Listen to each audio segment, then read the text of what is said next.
The meeting also discussed the diversity visa lottery. The people in that lottery are not the country's finest, Trump said, that could complicate efforts to pass a permanent solution for the Deferred Action for Childhood Arrivals policy that the president is ending, after Democrats have signaled they could cause trouble on government funding if no progress is made by the time it runs out in December.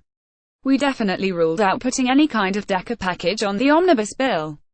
Period. End of story. Arkansas Gop Sen.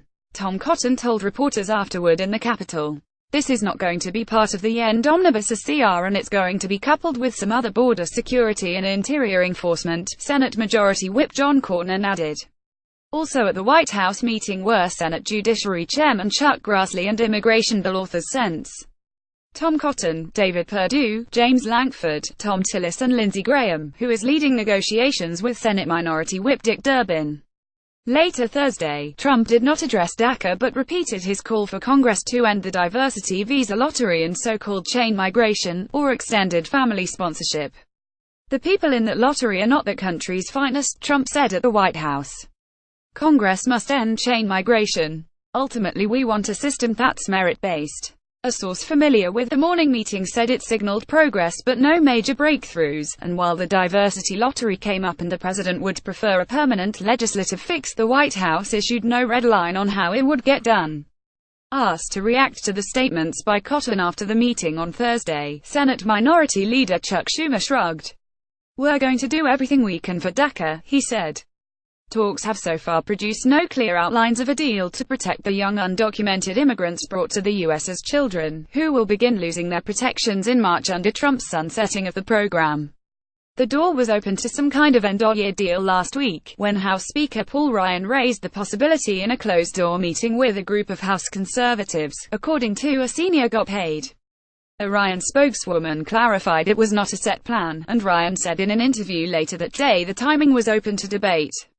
With deep divisions in the GOP over how to approach such a deal, which all Republicans and Trump insist must include some type of border security and immigration enforcement with it, Democratic votes are likely required to pass something, and a spending deal would offer especially House Republicans some cover in voting on a proposal. It would also avoid a lengthy amendment process in the Senate.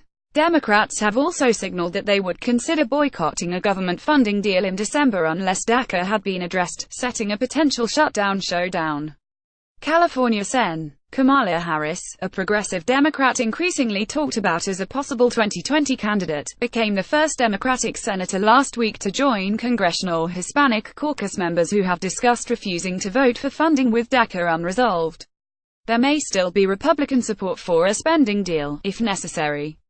Arizona Republican Sen. Jeff Flake, a longtime proponent and author of immigration reform, said the party should keep its options open when asked about the group's conclusion. "I don't know if we ought to draw the line. That deadline's coming up in early March. I say the sooner the better.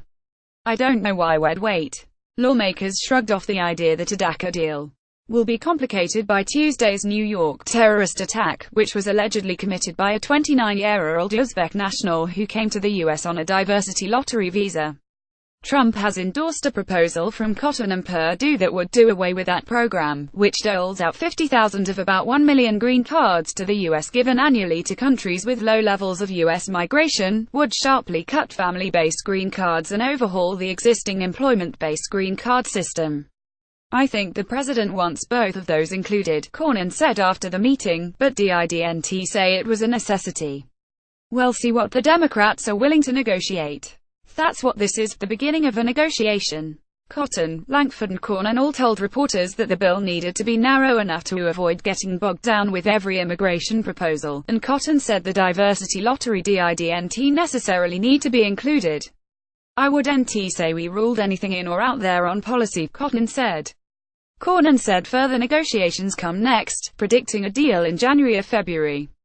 "Now the work of getting together with our House colleagues is the next step, and then we'll engage Sen.